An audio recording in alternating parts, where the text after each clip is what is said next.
Okay, so hello everyone. Good afternoon, good evening, good morning, wherever you are joining me on the planet. It's good to see everyone. So today I want to talk to you about. I just want to share some reflections from watching the documentary called Barrel Children, and it's all about the children that were got left in the in the Caribbean during the Windrush period, and it was just an absolutely fantastic documentary. So I really wanna share my reflections on it. There's so much stuff that I wanted to say, that I really want to say about it. Just to give you a warning as well, I'm expecting a delivery this afternoon, so I might have to jump off and do a part two if I need to.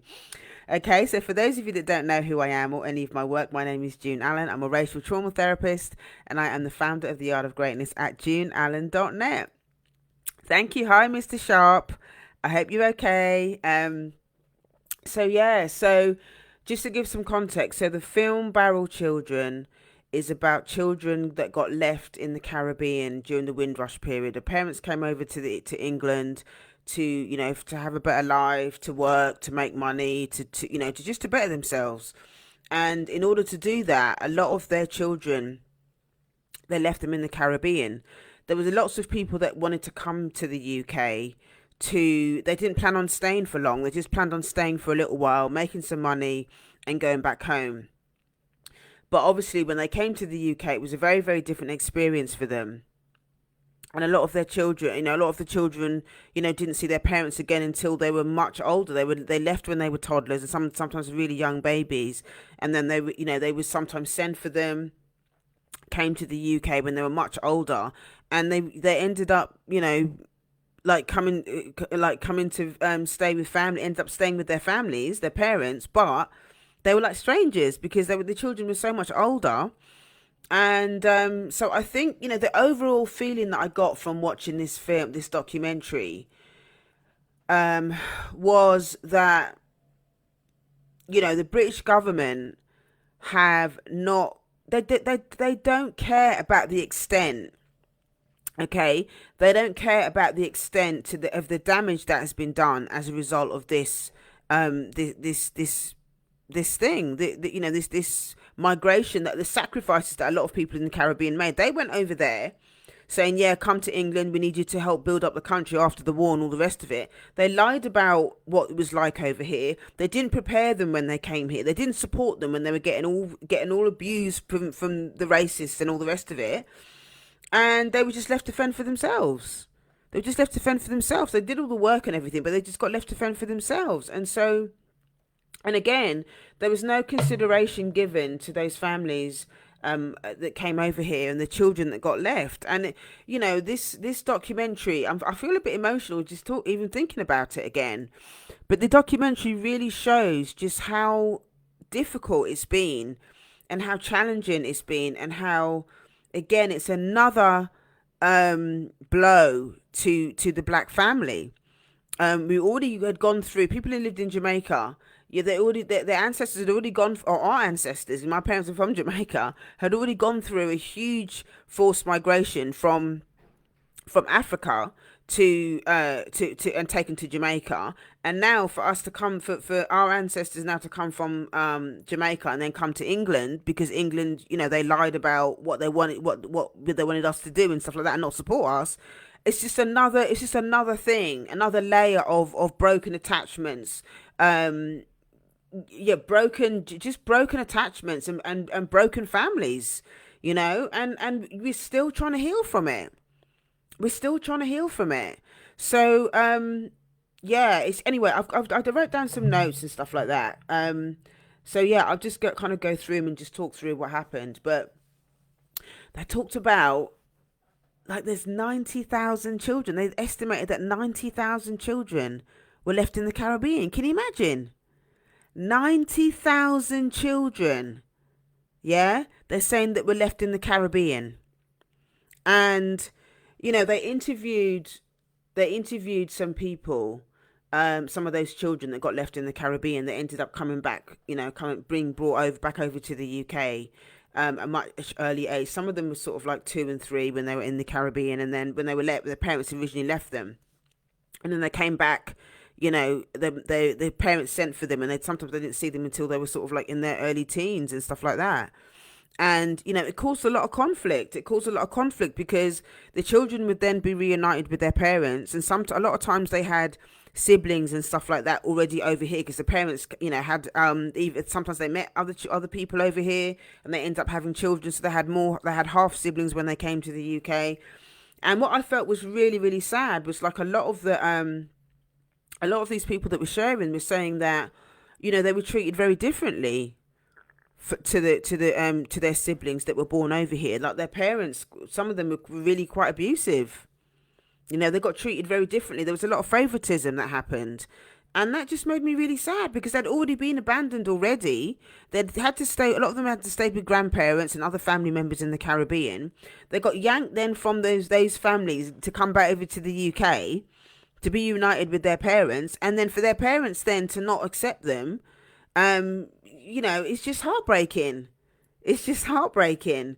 And, it's like there was no consideration given to those children, what they went through, because at the end of the day, the parents, their attitude was kind of like, well, I sent for you from the Caribbean to come here, so basically the children were just supposed to be happy. They didn't take into any consideration that the fact that they had these attachments with the grandparents and stuff back home. And in some cases, like the children didn't always really, really understand what was happening. They knew that they were coming to England, but some of them didn't really understand that it was kind of like, they didn't really understand the finality of it. Didn't understand the finality of it. And, we don't always actually, and what was great about the documentary as well is that they didn't, that we don't always talk as a community about what happened to the grandparents.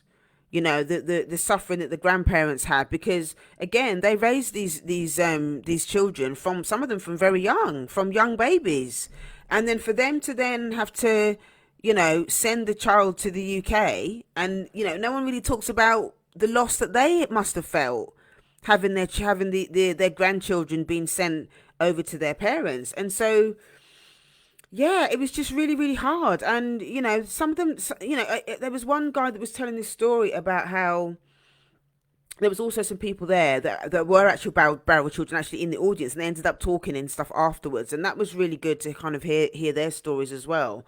But this one person was talking about how, his grandma, he knew that he was never going to see his grandmother again. He knew that he was never going to see his grandmother again. She was already quite elderly. And he heard about his grandmother passing when he was in the UK. And no one really talks about that. And it makes my heart ache, because it's just, again, it's this whole thing around, us building attachments with people and then having them broken. Having them broken because this government, the government wants us for something. They don't care about what the impact of what the government wants us to do, or what they want us for. They just want us to, again, we've just been treated like cattle. We've just been treated like cattle. And it's so heartbreaking hearing the stories, of what people were saying. And, in some cases, the children weren't really explained. They didn't really explain to them properly about what's happening. And so, yeah, they experienced the loss and all the rest of it, and didn't realise that they were going to be going to the UK permanently. They didn't understand. And a lot of them, there was some, one of the themes that came up as well around this whole topic was the fact that they just felt disconnected they felt disconnected emotionally. There was a lack of affection and stuff like that. And this came up quite a lot. This came up with clients as well. I've worked with clients as well that have had this, where I was working with I've worked with clients where they were either the children that came over later. And they just, yeah, they just found it very difficult to kind of connect emotionally, and the mother the parents weren't really affectionate to them and stuff like that. So Mr. Sharp saying he also mentioned that it affected his relationships with women as an adult. Yes, the same guy that was in the it was in the audience, and he spoke afterwards, and he was saying that Yeah, he said that it affected. He recognized later on, now he's older and wiser and just having to reflect on things, that he said it does affect. It has affected his relationships with women, and that makes sense. And this is the type of stuff again that I talk to clients about. I talk to clients about this because, and what it is, there's an abandonment wound, there's an attachment wound there. Parents not, have left them when they were young. Yes, they were with, older other family members, whether it's grandma or aunts and stuff like that. But then to have them uprooted again and then brought to the UK and then not being accepted and stuff by their family members, that again, these broken attachments, they have an impact on our ability to actually engage and be in relationships, because you're at root level, you're going to tell yourself, oh, you know what, I'm not going to get close to anyone, because when I get close to people, I get uprooted. When I get close to people, they leave. Or when I try and get close to people, I get abandoned. That's the script that's going to be going on. And so it is going to be very hard to actually attach to people in relationships. The other thing that one of the guys was talking about as well on the panel, he was saying about how his mum, basically he started rebelling and stuff like that when he was a teenager. And I think when he was about 18 or something like that, and he said that his mum, she basically marched him down to the army, to the army office, and said to him, "You're joining the army," and just told him that he's got to do it. So again, that's another layer. That's another layer of abandonment. Even though he was saying that he learned a lot from being in the army, and what was really sad about that as well is that he said that when he actually went into the army, he recognized that there was a lot of the other black guys that were also in the army, that he was saying that a lot of them were also barrel children as well. So it's like, because of the broken attachments and the parents not being able to deal with the children rebelling, and not, they just really struggle to integrate. They then abandoned them again and sent them into the army. I think there was this one guy was also talking about how, he remembers getting beaten from his mum, because when he came to the UK, he used to say to his mum, "You're not my mum," and all that sort of stuff. "You're not my mum. I don't know you. You're a stranger." And she would beat him. She beat him for it. And I just thought, oh my God, like that just doesn't make sense, because that just gonna alienate the child even more from feeling like they don't belong. And it just goes to show that they just didn't have the tools. The parents of that generation didn't have the tools to be able to deal with it. And once again, black families are left to kind of do stuff on their own. They're left to do stuff on their own. They're not left to, they didn't get any support around this stuff. We're just supposed to get on with it. And it made me feel, I felt angry. I felt sad. I felt so many different things, because I just thought this is just another layer of abuse, that this so-called empire that we're supposed to love, has literally just abandoned us as a community, and not being able to support us with what we're doing. So yeah, it's just really, really difficult, really, really difficult for people. Let me see, what else did I write down? Yeah, so I just think that what's happening there is that there's just more grief, more loss, more stuff that we have to grieve, that we and us not really understanding what's happening to us. We don't understand the attachment thing. We don't understand the loss. We don't understand, all of the anger. We don't understand the teenagers acting out when they come over to the UK. We don't understand the British culture. Then you have to go to schools where the schools are racist. So the schools didn't they weren't ready, to deal with the fact that they weren't ready to deal. They couldn't handle. They didn't know how to deal with the children when they came over, and the parents didn't know how to help support the children with the racism that they were experiencing in school either. They just weren't equipped to do it. They weren't equipped. No one was equipped to deal with anything, and that's what just, again, it just creates more wounds. It creates more stuff. It creates more pain and more suffering. And there was a lot of secrecy as well. There's a lot of secrecy around the sibling stuff. Gosh, honestly, there was just so much to unpack. There was a lot of secrecy around the siblings and stuff like that, and it's just, so there's secrecy around them coming to England for some of the children. When they get here, there's secrecy around, whose child is who, and it's just a lot of stuff. It's just a lot of stuff. And so when I hear these, when I watch this documentary and I hear these stories, it just makes so much sense. It makes so much sense why there is so much mistrust. It's just added to the mistrust in our community. It adds to our, our sense of low self worth, within families, because the children that had experienced all of this, and they dealt with a lot of this stuff on their own. There was another woman that was there, who was part of the panel, and she was talking about how, she thought she didn't really know what was happening to her, and she didn't realize that she was the only one, that she wasn't the only one that didn't feel like that. She just thought that there was something wrong with her because she was feeling the way she felt, and she was upset about things and all the rest of it. She had a very, very difficult relationship with her mum as well. She managed to, resolve some of the issues towards, as she got older. In more recent years, she was able to do it. But at one point, she didn't speak to her parents. She didn't speak to her mum for like 13 years or something like that. And this is what happens when you have broken attachments, and neither side understands what's happening to them and are able to rectify certain things. There was quite a few conversations around that. And there was another guy as well, actually, that the guy that was talking about the relationships thing. He was also talking about how he had a difficult relationship with his mum and stuff like that. And again, they thankfully they managed to sort stuff out, which is great for them. But the stories that I hear from my clients and stuff like that is that they're not always those happy endings. Is that those attachments become permanently broken because either the parent is not, and this is 9 times out of 10, the parent is not willing to accept any responsibility for the breakdown in the relationship, and the child is tired of trying, is exhausted from having to have the same conversations, is exhausted from having to kind of deny her own self-respect and abandon herself in order to stay in the relationship. It becomes tiring and all the rest of it. So the child then gets into a situation where they think, do you know what, I can't be in this relationship. And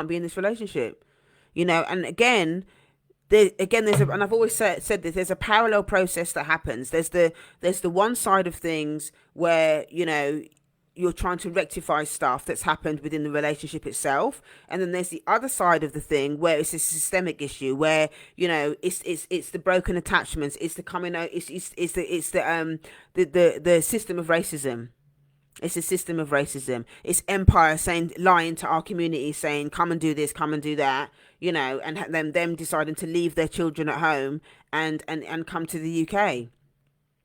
And there's no recognition and no support from the system, even though they're the ones that are telling us to leave our families and come to the UK because it's going to be a better life and all the rest of it. So there's two parallel things there. So then there's grief and loss and betrayal around the systemic issue, and there's also grief and loss and betrayal within the actual family of origin itself. And so there's a lot of work that needs to be done, and even the people that were at the event that I went to, none of them had any therapy or anything like that. I did give one of the guys, but I did give a couple of them my card as well, actually, because I just thought, if they want, because he said actually he found it quite therapeutic talking about it, in on the panel, and so yeah, I just gave him my card. I said, look, if you need to talk more about any of this, I'm here, type of thing. But I'm just so grateful that Nadine created this. It was a lady called Nadine White that actually produced the film and documentary and all the rest of it.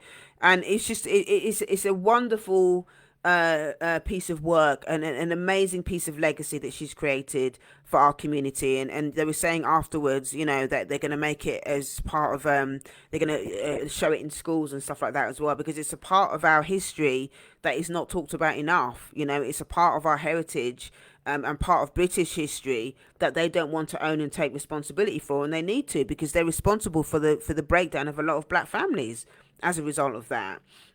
So yeah, it was really great just being able to watch it, even though it was emotional and it was difficult to hear the stories and it was difficult to watch. It was a great film. It was a great film, and they talked about some of the great things that we'd brought here. The fact that we had blues dances and all of that kind of stuff as well, which was really good. So there's we've contributed quite a lot to British culture from from the minute they came here from from Windrush. But unfortunately, we're still in a situation where we're still yet to receive any apology, any amends, any reparations, any acknowledgement of the destruction that's been caused. To us from right from the plantations, from being stolen from our homeland in Africa to being taken to the plantations, worked like dogs for 240 years in Jamaica in particular, and then lied to, and then coming to the UK, and then the people that come into the UK. There's the Windrush scandal as well, from people that they destroy the documents, so that it just goes on and on and on. And families were again destroyed and displaced again. Some of them were deported when they shouldn't have been deported. People didn't have access to healthcare and all the rest of it because of this foolishness. It's so frustrating. It's so frustrating that they've been able to do that to us. But I think that what is the good thing that's come out of it is that this has now been documented in this documentary. And if you haven't seen it already, please go to Nadine White's. You can go to her Instagram page. I'll tag her in this live actually afterwards. Or just Google Barrel Children. And there's loads of places that are showing the film. So I actually would love to see it again. So I might go and watch it again actually. But yeah, if you really need to see it, you really do need to see this film. It's a really good film. So yeah, the last thing that I'll say is that, I think just all of this deprivation that we have around relationships, and because of the broken attachments and all of that kind of stuff, as adults, we end up feeling unworthy. We feel like we end up feeling unworthy of love, unworthy of receiving joy, unworthy of receiving abundance, because we've been abandoned and just discarded on so many different levels that it becomes very hard for us to have a healthy self-esteem. So, one of the things that I'm going to be doing, I've got a workshop that's happening. It's tomorrow now. It's the last day to get your tickets for my workshop. It's called The Art of Receiving, and we're going to be talking about, how we struggle with receiving, and we're going to talking about shame. Shame is one of the blocks to receiving, and that's that as well could be linked to, attachment issues as well. Because if you find it difficult, the narrative can be, in your internal narrative can be, well, if my parents didn't give me love or weren't able to accept me, then I can't accept any, I don't deserve anything out in the world. That's what the internal narrative that can happen as a result of those things. And it can also happen at a systemic level as well, because we're not accepted, the way that we're treated by society as black people, the anti-black racism that we experience on a daily basis. That those things we can internalize all of that and say that we don't deserve to receive nice things.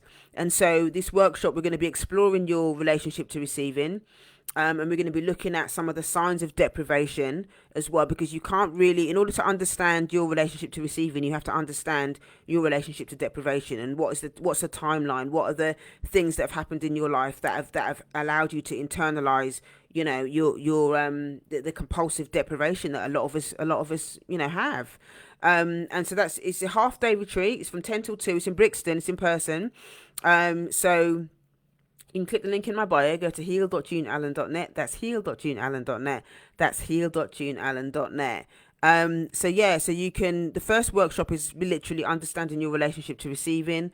And then in the afternoon, we're going to be doing a second workshop, which is specifically around your relationship with money.